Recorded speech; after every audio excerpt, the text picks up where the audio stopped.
In today's video, I just wanted to show you a very cool locksmithing device that I made approximately 15 years ago. I was just going through a box of tools that I had packed up for many years, and I found one of these.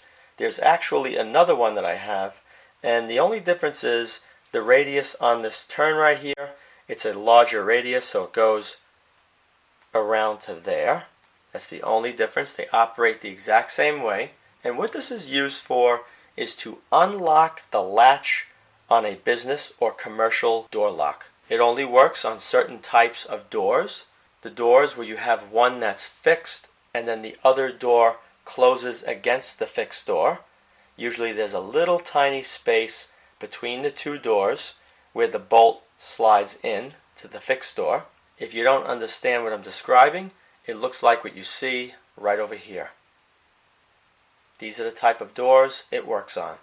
To make this tool, I used 1/8 inch OD copper tubing. This is the kind of materials that you're going to find at a hobby store, and in the hobby store on that rack, usually you'll see the brand name K&S Metals. So I purchased an 1/8 inch OD, a piece of brass right here, and that appears to be around a 1/16 of an inch thick. Over here is a 1/8 inch square brass tube.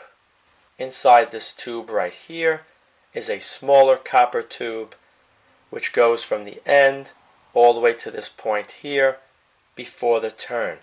From this point here where the copper tube ends, the smaller one, all the way around that turn out the front right here where you can see there's solder, that is a braided steel cable. It's galvanized. Once that braided steel cable passed through this 1/8 inch square brass tubing, what I did is I flared out the ends and I soldered it to this piece using acid core solder. Over here is a short section of copper of the same diameter, 1/8 inch. What I did on each end is I cut like a little V-notch so it could be wedged onto this pipe rather than have it just cut flush, because then it won't be hanging over the tubing. I did that on both ends using a Dremel with a cutoff wheel, and then I soldered it to the copper pipe. To make this end right over here, all I did was take a straight section of that square tube, cut a V-notch 90 degrees, not going all the way through, and then this end here was bent all the way up, and this end here was also bent all the way up.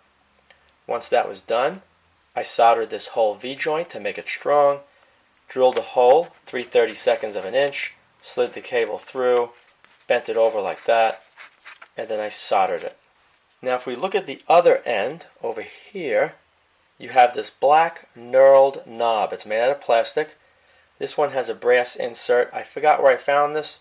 I think it was in trash, so I utilized it for this. It does have threads, so I took a brass bolt, I threaded it in, and before threading it into the knurled knob, I drilled a hole in the center of that bolt so I could slide in the smaller diameter copper tube. Once I slid it in, I soldered it. Once that was soldered onto the bolt, what I did is I threaded it into this knurled knob using Loctite. Now, as I said earlier, the steel cable does not go from here all the way around. If you did that, there would end up being way too much torsion. When you go to turn this knob, it would not react as good as it reacts. See, I turn it a little bit and it moves. If this was a braided cable all the way through, I'd be able to turn this a lot more before this would start to move. So the copper tube does go to here, and then the braided cable goes inside the copper tube where it's soldered using acid core flux. I then slide the cable in first to the tubing, and I push the smaller copper tube all the way in, leave a little bit of clearance on the end, and then on this end the cable would be sticking all the way out. I would have to trim it so there's just a little bit of play here, bend it over, and then solder it onto this piece. Over here, you definitely need this because this is what you hold when you go to work. without having that, you're also not going to know the direction of this piece where it's rotating. So this points in line with the same plane as this part that rotates. So when you stick it between the door, what you're going to do is you're going to aim this towards the keyhole on the side you're standing on, and then you're going to pull backwards like this. Once you get into position, then you just start rotating. Now when you rotate this, there is some torsion, like I said earlier. You could turn this and this won't turn, but when you put more tension, this is becoming very, very hard to hold back. There's an incredible amount of pressure on that, and the more you tighten it like this, it gets much harder to hold back. So there's no problem having enough force to rotate the latch. Now I'm not going to be demonstrating at a business, but I am going to show you using my own deadbolt exactly how this works, and then once you see how it works, you'll have a very good understanding of how easily this will open a door when it's slid between, rotate it over, and then you turn this knob. Now some locks will have a plate. If the keyhole is here, there'll be a plate right on the jamb where the door closes, so you can't be picking the deadbolt or playing around with it. This will get above that and then drop down. Now the larger one that I had was designed to go, like I said earlier, further. If you have a larger radius, if there's a plate next to that lock, you'll be able to reach much further down behind the plate. Now I'm going to demonstrate on the deadbolt. Okay, this would be the inside of the business right here with the latch. You would have another door right next to this that's stationary.